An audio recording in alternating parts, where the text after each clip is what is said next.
pues, hablemos sobre inteligencia artificial y bioética. La inteligencia artificial puede servir para hacer cosas muy graciosas, muy divertidas, pero también puede ser peligrosa, sin duda. La inteligencia artificial viene transformando nuestras vidas en todos sus ámbitos, planteando nuevos desafíos bioéticos. Hoy en día, por ejemplo, hay inclusive robots en algunos templos budistas que atienden al público. Hay robots que hacen entrevistas de trabajo. Hay robots que prestan servicios sexuales, pero sé que eso no les interesa a ustedes. Hay robots bomberos también. Hay robots en todas partes. Pero es importante fijarnos en los puntos de convergencia entre la inteligencia artificial y la bioética. Porque aquí hay varias oportunidades por aprovechar. Por ejemplo, para mejorar, la tecnología sirve para mejorar la calidad de vida, para simplificarla, para hacernos más fácil las cosas. Es más fácil comunicarnos, leer un periódico, ¿no es cierto? O saber las noticias, lo que pasa en otra parte del mundo. También, por supuesto, esto genera desafíos éticos. ¿Cómo proteger los derechos fundamentales? Por ejemplo, el doctor Jorge Rojas me podría denunciar por atentar contra su derecho a la identidad. ¿Y qué pasaría si de repente el esposo de Jennifer Aniston viera la foto? ¿Se molestaría con Jennifer? ¿Y qué pensaría mi esposa? Espero que no esté viendo esta conferencia. Hay varias cosas en que pensar. Por ejemplo, si una persona descubre que su esposo le saca la vuelta con una robot, ¿sería una causal de divorcio? Por ejemplo. Y así, hay varios problemas que se plantean, sobre todo con el manejo de los datos. Hoy en día, por ejemplo, si una persona es homosexual, se le puede descubrir fácilmente siguiendo qué cosa ve en Netflix. Porque cada vez que entramos en Netflix queda grabado qué cosa buscamos. Y ese podría ser un camino para conocer sobre las tendencias sexuales de una persona. Y entonces hay un mayor riesgo de violación del derecho a la intimidad. Y algo que es importante, buscar la equidad en el acceso a la tecnología y, por supuesto, promover el buen uso de la tecnología. Porque así como hay usos que pueden ser graciosos y amenos, hay algunos que pueden ser realmente pervertidos. ¿Qué pasaría si de repente yo pusiera la foto de alguien presente en una cárcel? ¿Sería gracioso? ¿Qué pasaría si la foto de la esposa de algún funcionario le pusiera yo ahí, en ropa de baño a mi lado? Obviamente no te dan ninguna gracia. ¿Pero la tecnología puede hacer esas cosas? Sí. Sin embargo, el problema no es la tecnología. El problema es lo que hacemos con ella.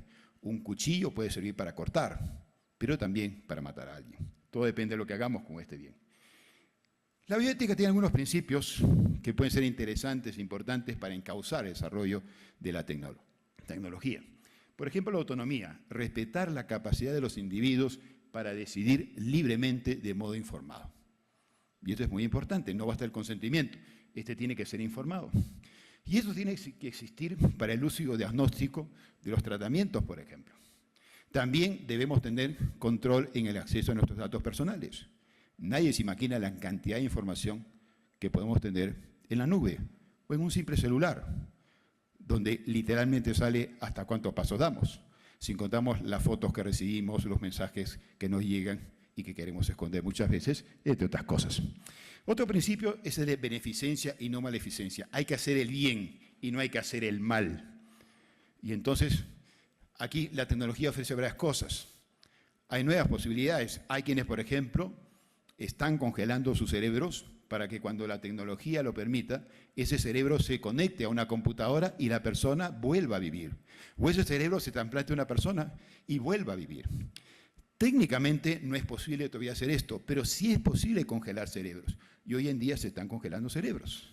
Y la pregunta es, ¿y si mañana, por ejemplo, se lograra, entre comillas, reconectar el cerebro de Juan, que falleció hace 20 años, tendría derecho a tener bienes, a recuperar su estado civil, a recuperar su trabajo de repente como profesor universitario? ¿Y qué pasaría si alguien destruye esos cerebros que están guardados?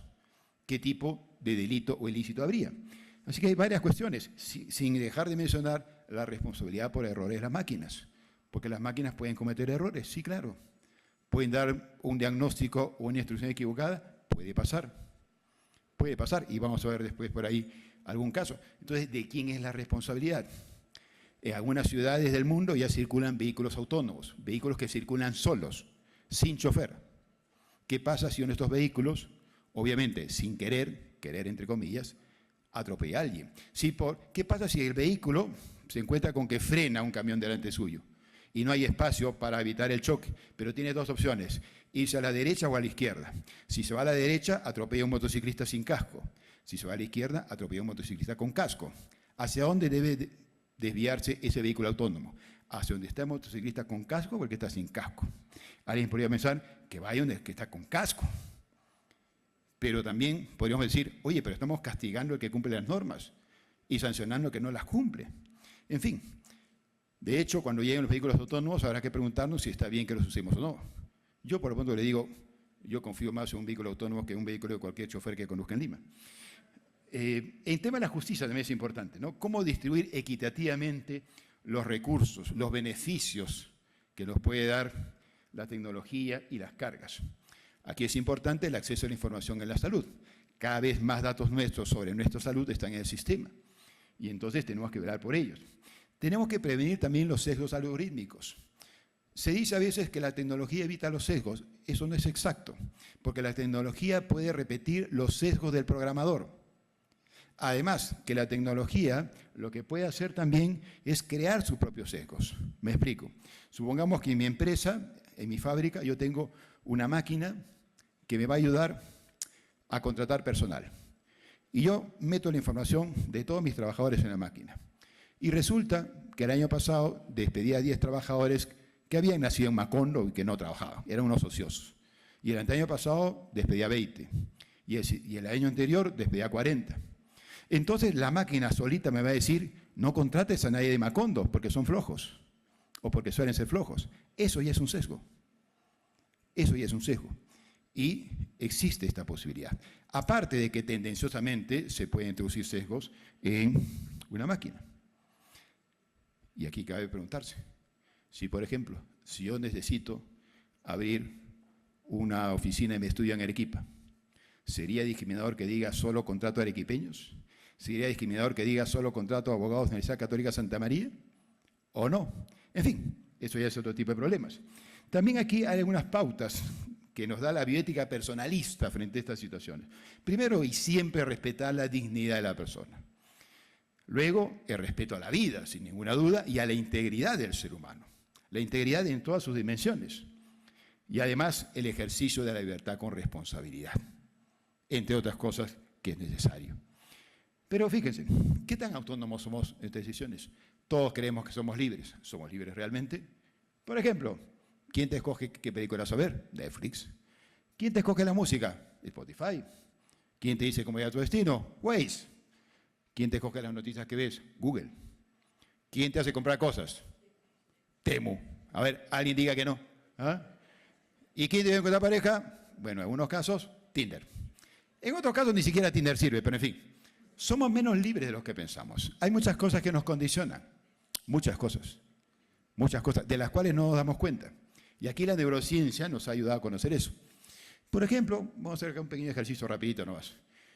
Yo quiero pedirles a ustedes que durante 3 segundos piensen en cuál es su letra favorita de todo el alfabeto. ¿Ya?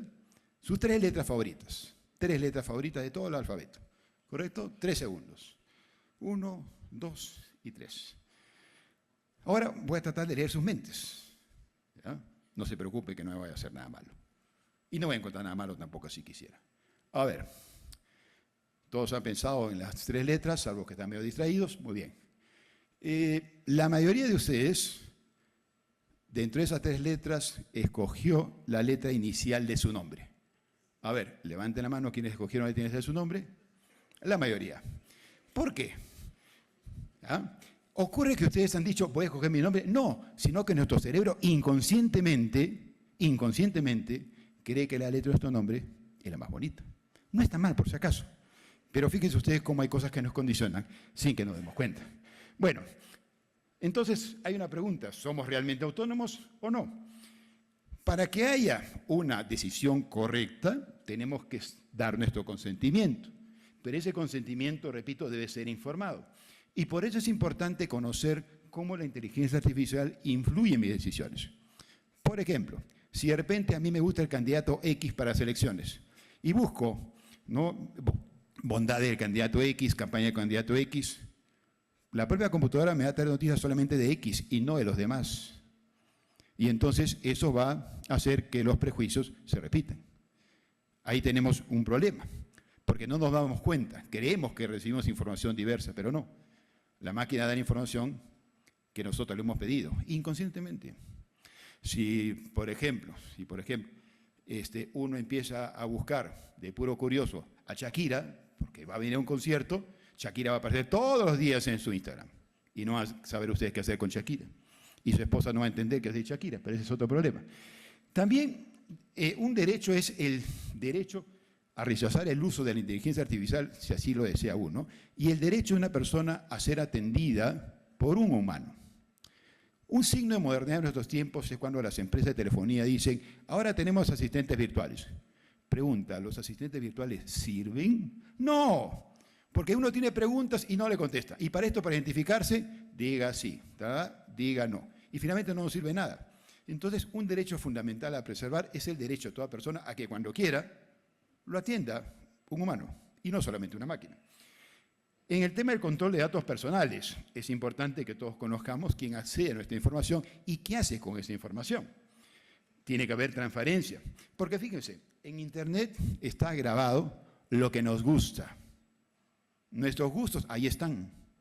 El que conoce lo que hemos buscado, por donde hemos navegado, sabe cuáles son nuestros miedos, sabe cuáles son, no digo nuestras perversiones porque usted no las tiene, sabe cuáles son las cosas, nuestros hobbies. Lo sabe, todo eso lo tiene Internet. Y la pregunta es quién tiene acceso a esa información y qué puede hacer con ella. Entonces, es importante también una protección contra el uso indebido de nuestros datos. ¿Qué pasa si la gente tiene acceso a la cantidad de dinero que tiene una persona en el banco? Por supuesto que hay mayores riesgos de que lo roben, de que lo secuestren, o que la familia se aparezca a pedir plata, ¿no? Que eso también pasa. La autonomía se extiende a la gestión de nuestros datos personales, donde los individuos deberían tener control sobre quién accede a nuestra información y cómo se utiliza esta información. Ahora bien, hay algunos desafíos en cuanto a la privacidad y protección de datos. Por ejemplo, los sistemas de IA en salud dependen de datos sensibles que plantean riesgos significativos si es que no se protegen adecuadamente. Es importante que nuestra información sobre la salud no se utilice para discriminarnos en el acceso al empleo, no se utilice para chantajearnos o para hacer burla de nosotros, porque a veces esas cosas pasan. La información financiera, ya hemos dicho, si es de acceso sin control, puede generar sustracción de dinero, extorsiones, etc. También el uso inapropiado de, por ejemplo, las fotos que uno pueda tener. Hay fotos que uno tiene que uno no quisiera compartir. Cuando yo nací, todavía era costumbre que las mamás le tomaran fotos a uno echadito sin ropa ahí, ¿no? Esa foto está escondida en mi casa, ¿ya? Pero esa información que la tiene mi mamá, ¿la debería poder tener otra persona? No, ¿correcto? Hay fotos que son personales, íntimas, o fotos de uno, fotos de nuestros hijos, por ejemplo. Y aquí vale hacer el pedido, la recomendación de evitar fotos de nuestros hijos en las redes sociales, para evitar correr riesgos. La manipulación electoral, ya hay casos de manipulación electoral utilizando las redes sociales. Y bueno, todas estas cosas pueden ocasionar desconfianza en el sistema, lo que no es bueno tampoco. Los sesgos entonces nos llevan a lo siguiente, ¿no? Un algoritmo mal diseñado puede propagar sesgos a escala masiva. Hay un caso, el caso Loomis, en donde una persona fue discriminada por su color por culpa del algoritmo. O sea, esta persona quería pedir que le den libertad y la máquina no se la dio porque según la base de datos, varias personas de su misma raza no habían cumplido con las condiciones para dejarlos en libertad y por tanto la máquina no quería que esté en libertad. Entonces, por eso digo nuevamente, los sesgos pueden tener también prejuicios, sí, claro que los pueden tener. Algunas consideraciones. De hecho, hay ya pronunciamientos sobre el uso de la IA de la OMS, UNESCO, también en la Unión Europea y algunos también instrumentos entre nosotros. Y claro, aquí hay unas cosas en las que hay que detenernos. A veces viene la discusión, ¿los robots deben ser reconocidos alguna vez como sujetos de derecho? No, la gran pregunta es, ¿qué es lo que nos distingue como personas? ¿Qué es lo que nos hace humanos? Esa es aquí la cuestión a pensar. Debemos tener cuidado con los extremos, ni ser tecno-optimistas, ni ser tecno-pesimistas o tecno-escépticos, ¿no? Y hay casos que se están dando en la realidad que sirven para pensar. El hecho de que haya máquinas, robots, que brinden asesoría psicológica, ¿es bueno o es peligroso? Amazon tiene un dispositivo que permite controlar el tiempo de entrega de los paquetes. ¿Estaría bien? ¿Debería cada registrador tener un dispositivo para saber que está trabajando sus horas de trabajo y no está haciendo otra cosa desde teletrabajo? ¿Debería haber o no debería haber? ¿Debería haber un sistema que permita saber si la persona está efectivamente trabajando o de repente está hablando por teléfono o está haciendo otra cosa que no debería? En China, en algunos salones de clases se utilizan dispositivos para medir el estado anímico de los alumnos. ¿Qué pasaría si aquí en esta sala hubiera un sistema que permita saber cómo está su estado de ánimo? Para saber quiénes ya se aburrieron hace rato, quiénes están pensando en otra cosa, quiénes están atentos. ¿Estaría bien o sería una violación de la intimidad personal? Y otro tema que se aparece ahí es el tema de los neuroderechos, que tiene que ver con la protección de la información que está dentro de nuestro cerebro. Entonces, es importante aquí ver que las máquinas son maravillosas. Uno puede conversar con ChatGPT, pero en verdad ChatGPT tiene algunas habilidades, muchas habilidades, como las computadoras en general, pero no comprende, no comprende. Por más de que aparente un robot que llora, no siente, no llora. Y está uno hablando solo. Parece que te escuchan, pero no te oyen. No tienen conciencia, no tienen razón. Así que tenemos que tener cuidado a la hora de interpretar las cosas. Y aquí algunas noticias que traía para compartir, algunas noticias del futuro que nos llevan a reflexionar sobre algunos temas en los que tenemos que ir trabajando ya. Un señor, Philip Paxson, se iba a su casa en Estados Unidos. Regresaba de un cumpleaños. Y entonces puso Google Maps para ir a su casa. Y resulta que dijo, voy a ir por este sitio, donde había un puente. Total, que el puente se había caído hace unos años y la aplicación no estaba actualizada. ¿De quién es y se murió el señor. Entonces, ¿de quién es la culpa? ¿La culpa es de Google Maps? ¿La culpa es de los que hicieron el puente? ¿La culpa es de la municipalidad que no controló, el ministerio de construcción que no controló? ¿La culpa es del señor por confiarse en un aparato simplemente? ¿Ya? Entonces, ahí hay varias cuestiones que resolver. Y hay el caso de un chico, Sewell Setzer, que se enamoró de una IA y después se mató. Hace poco se veía la noticia de un chico que tenía entre comillas, una relación amorosa con una IA y conversaba con ella. Y él le insinuó algo de suicidarse y ella le dijo, sí, vamos a tu casa. Y el chico entendió que le estaba diciendo, sí, suicídate. Y el chico se suicidó. ¿Se puede echar la culpa a la inteligencia artificial? ¿O la culpa será de los padres? ¿O la culpa es de los programadores? ¿O la culpa es de quienes venden estos aparatos? Entonces, hay varias cosas en las cuales tenemos que pensar. En algunos casos el derecho intenta empezar a dar unas respuestas, pero todavía falta mucho por hacer. Los abogados, ya de hecho hay varios casos de abogados que usan la inteligencia artificial, pero pues terminan siendo bastante brutos en el uso de inteligencia artificial porque citan normas que no existen, jurisprudencias que no hay y casos que nunca sucedieron. En derecho, ¿podemos usar la inteligencia artificial? Sí, claro que se puede utilizar, pero hay que hacerlo con criterio, hay que hacerlo con prudencia, verificando los datos. Por ejemplo, para quienes son alumnos, si me mandan leer un texto de Kelsen, yo le puedo decir a ChatGPT, hazme un examen sobre la base de la lectura de Kelsen, para ver si sé o no sé. También yo puedo decirle a ChatGPT, quiero que me converses como si fueras Aristóteles. Y converso con Aristóteles, para entender un poco más a Aristóteles. ¿Se puede hacer eso? Se puede hacer eso, claro.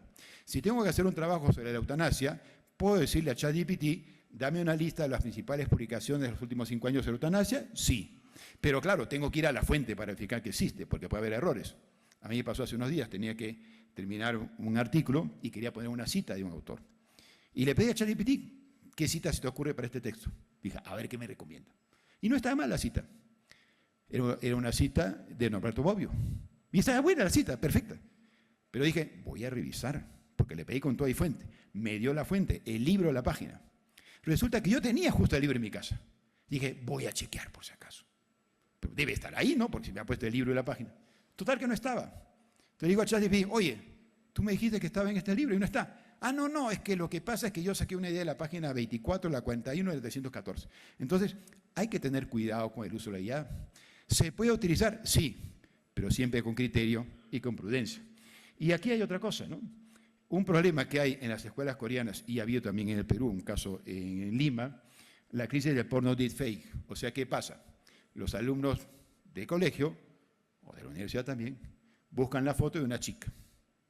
Y esa foto le ponen otro cuerpo y sale la chica desnuda, ¿no? En videos, en fotos, y eso se distribuye por toda la clase. Y como todo el mundo es chismoso, curioso y morboso, todo el mundo ve la foto. Y se ocasiona un daño a la persona. Claro, es falsa la foto, pero está el problema de que mucha gente no lo va a creer. Y así lo creyera, a nadie le gustaría que su foto, que su rostro apareciera con un cuerpo desnudo, por más agraciado o desgraciado que sea ese cuerpo. Entonces, ahí hay un problema que es bastante serio. Y aquí hay un problema adicional. En el caso este que ocurrió en Lima, se descubrió quién era el alumno responsable. Y uno diría, ¿lo habrán votado? No, no lo podían votar. Porque de acuerdo a las normas educativas, no se le puede votar, pobrecito. Está en etapa de formación. Y no se le pudo votar. ¿Cómo terminó la historia? Me enteré por allí. Finalmente, lo que no hizo la ley, lo hizo la comunidad. Los compañeros, desde chico, dijeron, vuelves acá, te ensartaste. Así que el chico finalmente se fue. Otro problema es que hace no mucho tiempo salió la noticia de que una inteligencia artificial creó 40.000 armas químicas en 6 horas, como si nada. O sea, le dijeron que creara un producto farmacéutico y la máquina, digamos, se alteró, se bloqueó y empezó a crear armas químicas. Felizmente fue detectado a tiempo. Pero ¿qué pasaría si no hubieran detectado? ¿Qué pasa si un dron, que por ejemplo lo programo para que vaya y asesine a un líder terrorista y se equivoca y cae sobre un colegio? ¿Qué tanto podemos usar la inteligencia para seguir a una persona? Entonces, hay varias situaciones que se vienen planteando. Y acá hay un caso de un robot de la fábrica de Tesla que atacó a un ingeniero y lo dejó con heridas graves. Por supuesto que esto no es para decir que no haya máquinas en las fábricas. Accidentes siempre van a haber. Si los hay con humanos, también hay con máquinas. Pero, por supuesto, tendrá que haber una regulación especial para reducir el riesgo al mínimo y para ver quién responde por los daños que pueda causar ese robot. En algunos eventos, hoy en día, aparecen robots dando información sobre el evento. Entonces, si hubiera acá un robot y se choca con alguien y hace que le caiga el café encima caliente y tenga quemaduras, ¿quién debe responder? El robot, el que vendió el café, el organizador del evento, el que produjo la máquina, el programador, en fin. Son varias cuestiones que tenemos que resolver. Esa es una nota de The New York Times en donde parece que el uso de la tecnología hace que los médicos puedan bajar su calidad. Ahora, ¿está bien usar la tecnología? Claro que está bien. Hay robots como Da Vinci que ayudan a hacer operaciones. Hay robots que detectan cosas que no detecta el ser humano. Pero siempre es necesario ahí el criterio médico, porque la medicina no es solamente una ciencia, es también un arte. Y entonces hay algunas discusiones, ¿no? ¿Quién es responsable si falla la IA en el cuidado de salud? Hoy día, por ejemplo, existe en Japón robots que acompañan a los ancianos que están solitos. Entonces, yo tengo a mi abuelita solita y hay un robot que la acompaña. Y entonces el robot le dice a mi abuelita a qué hora tiene que tomar su pastilla, le toma la presión y le avisa al doctor, le cuenta chistes, le trae noticias, y entonces parece una buena idea. Y seguramente lo es, pero el problema es que pensemos que ello debe llevar a prescindir del ser humano, y no es así.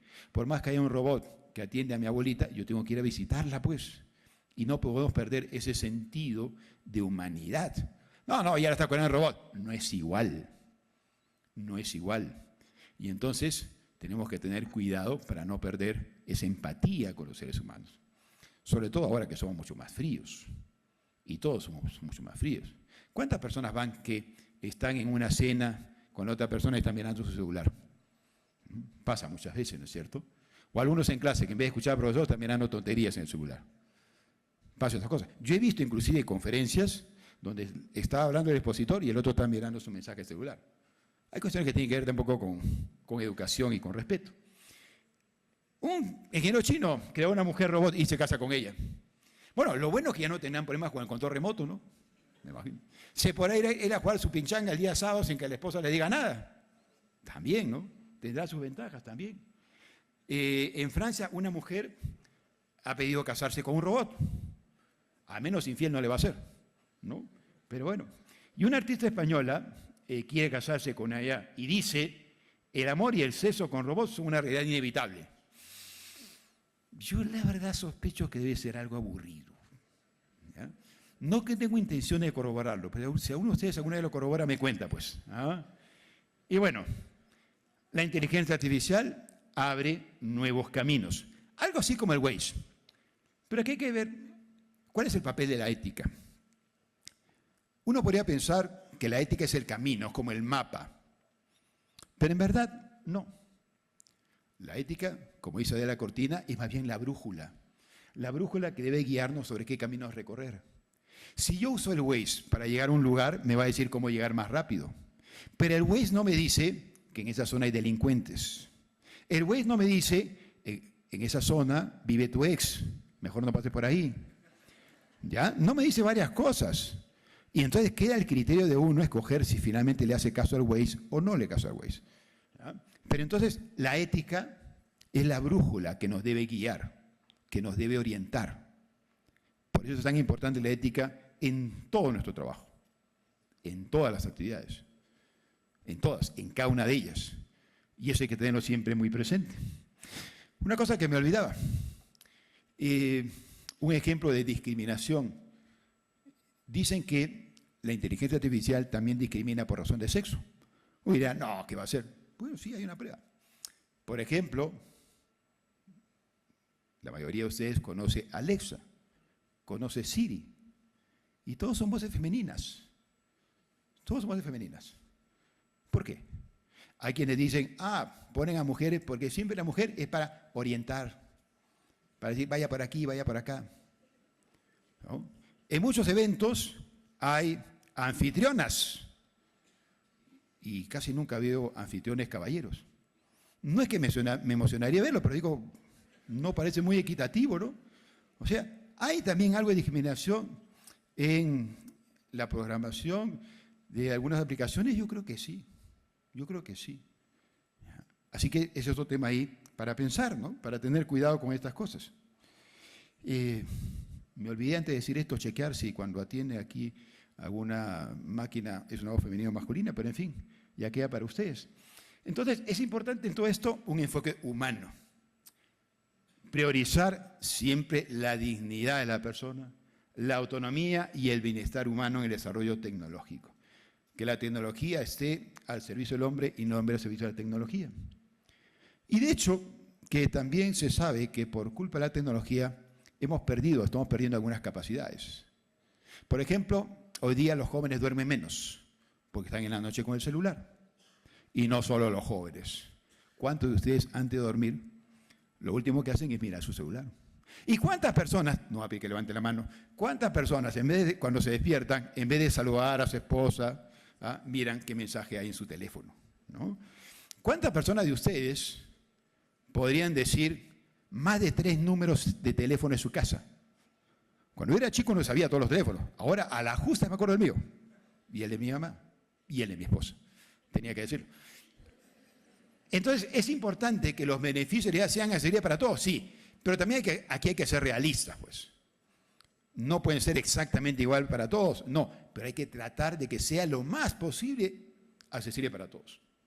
Por lo menos en los aspectos básicos. En temas como la educación, por ejemplo. Es muy importante. A ver, toma la foto. Listo. Y en todo esto es necesaria una colaboración interdisciplinaria. En estos temas complicados, no hay que dejarlo solamente a los ingenieros o a otros técnicos. Tienen que ver aquí también los psicólogos, los educadores, los abogados que también a veces dicen cosas interesantes y no solamente fastidian. Todos tenemos algo que decir. El ciudadano común y corriente también, porque esto interesa a la humanidad. De por medio está ahí nuestro destino. Y yo traía aquí una cita de un autor, Miguel Pastorino, que quería yo mencionarlo porque es un artículo que acaba de salir y me parece importante hacer una referencia al tema. Dice este autor, cuando el poder de decisión se traslada a sistemas automatizados que escapan a nuestro control, la democracia se debilita. Debemos tener cuidado con el sedentarismo cognitivo. Si dejamos que la IA piense por nosotros, podemos ir perdiendo nuestra capacidad de concentración y de atención. Un dato a comentar. En Albania se ha nombrado a una IA como ministro. En Japón, un robot postuló para ser alcalde. Uno ve los 40 candidatos que tenemos y piensa, no, sería mejor de repente algún robot. Pero bueno, en realidad los robots pueden ayudar, pueden cooperar, pero no pueden sustituir al ser humano. Claro que también, siguiendo con el tema, los robots no se cortan las uñas. No habrían robots mochasueldos, come pollo, roba cable y toda la fauna que hemos tenido, sin dejar de mencionar a los buenos congresistas que los hay, ¿no? Algunos, pero los hay. O pensamos la tecnología, o la tecnología pensará por nosotros. Hoy en día, en muchos trabajos, empezando por el Congreso, y no solo el Congreso, hay gente que trabaja virtualmente. Es cómodo, claro. Voy a trabajar virtualmente, me he visto la mitad nomás, pues, ¿no? Arriba, camisa de corbata, y abajo, pantalón de pijama. ¿Ya? Cualquier cosa, me voy a comer un sanguchito al refrigerador y todo. Pero había que repensar el tema, porque el teletrabajo fue por una situación coyuntural.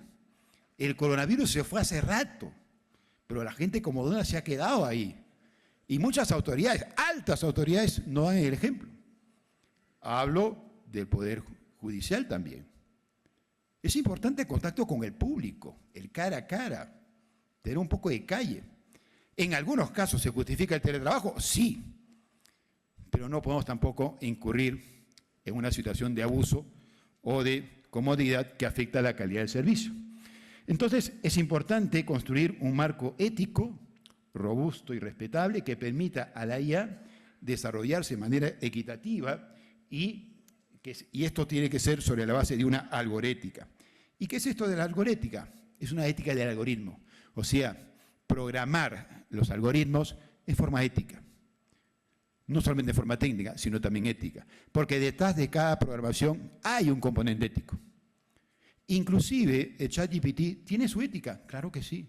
Ustedes han escuchado, no, sí la tiene. A ver, si ustedes le preguntan al ChatGPT, ¿quiénes son más inteligentes, los hombres o las mujeres? Va a decir, bueno, los dos.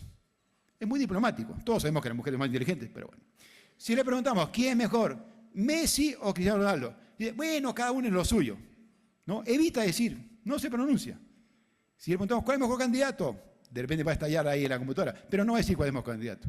Siempre es muy diplomática, muy light. Sin embargo, si uno le sigue preguntando, puede encontrar que hay una cierta ética debajo.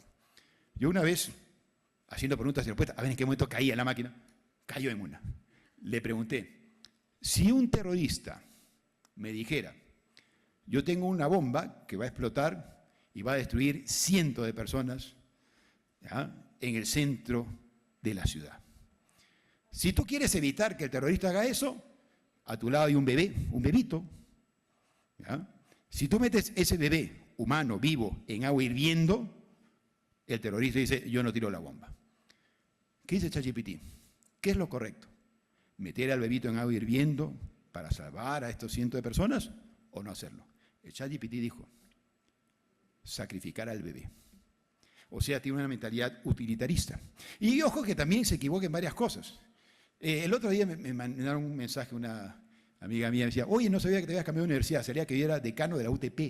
¿Ya? El otro día también le decía a mi amigo Fernando Loda, estimado Fernando, tengo una mala noticia. ¿Cuál? Te has muerto. ¿Por qué? Sí, ChatGPT dice que te has muerto, y te has muerto el año pasado. Así que de repente no te han avisado. Entonces, ese tipo de errores hay, sí los hay. Bueno, siguiendo aquí con Pastorino, ya para terminar. Ajá. Ahorita entran, ¿eh? La IA es una revolución que más allá de la ingeniería y la informática nos interroga sobre el sentido de lo que es ser humano. ¿Qué es lo que nos hace humanos? El sumar, restar, multiplicar, que lo hace una máquina. El analizar una serie de datos, que lo hace una máquina. ¿Qué es lo que nos constituye como seres humanos? ¿Qué más importante? Quizás sea la razón, pero ¿qué aspecto de la razón? Quizás sea entonces la capacidad de reír, la capacidad de llorar, la capacidad de amar. La inteligencia artificial le podemos decir, genera nuevos cuadros al estilo de Gauguin o al estilo de Monet, y los va a hacer. Pero la inteligencia artificial nunca va a crear un nuevo estilo. Si todo hubiera sido ya y no hubiera nacido Picasso, nunca hubiera habido cubismo y otras corrientes más. La sabiduría no es acumulación de información, es reflexión, experiencia y juicio. Y eso requiere de una conciencia que sea capaz de preguntarse sobre lo que es el bien, el sentido del bien, y que se interese por buscar la verdad, pero buscarla de corazón, con un espíritu humanista. La IA puede ser muy útil para ayudarnos a acceder a información, pero no puede sustituir el proceso de pensar, de sentir y de soñar, podríamos agregar. Dice Julián Marías, un intelectual español, él habla en su libro Razón de la Filosofía, dos cosas que distinguen al ser humano. Uno, dice, el ser humano hoy en día ha perdido la capacidad de hacerse preguntas. Vivimos simplemente, sin preguntarnos sobre por qué hacemos lo que hacemos, por qué no hacemos lo que hacemos. Vivimos nomás. Y hasta parece que tenemos miedo de pensar, de detenernos a pensar. Miren ustedes, la mayoría que son de mi edad, que algunos hay, en algún momento hemos pensado de chicos, ay, ¿cómo será cuando sea viejito o algo así? Las nuevas generaciones no piensan en eso, no tienen ni siquiera la idea de que algún día podrán hacerlo. Claro que también hay los que ya son bastante mayorcitos y no quieren aceptarlo, pero eso es la historia. Entonces es importante detenernos a pensar y pensar éticamente. ¿Y qué cosa es la ética? La ética es pensar en el otro, pensar en el otro. Y eso es lo que hacen ustedes como trabajadores cuando en vez de pensar en el apuro que tienen de terminar con el trabajo o de cumplir con ciertas metas, piensan en el ciudadano, en la persona, en ese señor humilde que no entiende nada y hay que explicarle todo. En esa persona cuya vida de repente está en manos de un registrador, de una u otra manera. Y eso pone de relieve la importancia de los registros. No es solamente el tema de propiedad, seguridad jurídica. También aquí se protegen sueños, esfuerzos, ideales. Y eso no hay que olvidarlo. Y hay que hacer trabajo con cariño, con aprecio, con dignidad. Y eso es algo que a veces nos falta. Estamos a veces en un sitio simplemente porque estamos. Y no nos ponemos a pensar en las cosas. Por ejemplo, alguno de ustedes podría decirme, a ver, todos tienen celular, ¿no es cierto? ¿Alguno de ustedes podría decirme si en este momento llega un celular, por dónde pasa el mensaje? Si en este momento llega un mensaje para el caballero, ¿yo lo puedo agarrar aquí? ¿Podríamos cerrar todas las puertas para que no tenga ningún mensaje? ¿Por dónde pasa el mensaje? Pon ahí los mensajes. Mi esposa acaba de decir, no te olvides hacer las compras de fin de semana. Ya. ¿Por dónde llega el mensaje? ¿Cómo? No sabemos. No sabemos, pero ahí está. Vivimos simplemente. Pero esto se aplica a cosas más importantes. ¿Cuál es nuestro papel en este mundo? ¿Cuál es nuestro papel como seres humanos, ¿no? A veces, por ejemplo, los papás se preocupan en ser amigos de sus hijos, caer bien. Oye, tu labor de padre es ser padre, no amigo. Amigos hay. Pero tú eres papá. Y nos olvidamos del papel que nos toca. Entonces, Julián Marías dice, hay que volver a pensar, a cuestionarnos. Y eso aplica para la política también. Porque finalmente todos criticamos a los políticos que tenemos, los hemos elegido nosotros. Hay gente que dice, ay, ¿qué tal el congresista? ¿Para qué los elegiste, pues? ¿Para qué los elegiste? Hay gente que critica, qué barbaridad los políticos. ¿Y por qué no fuiste a votar?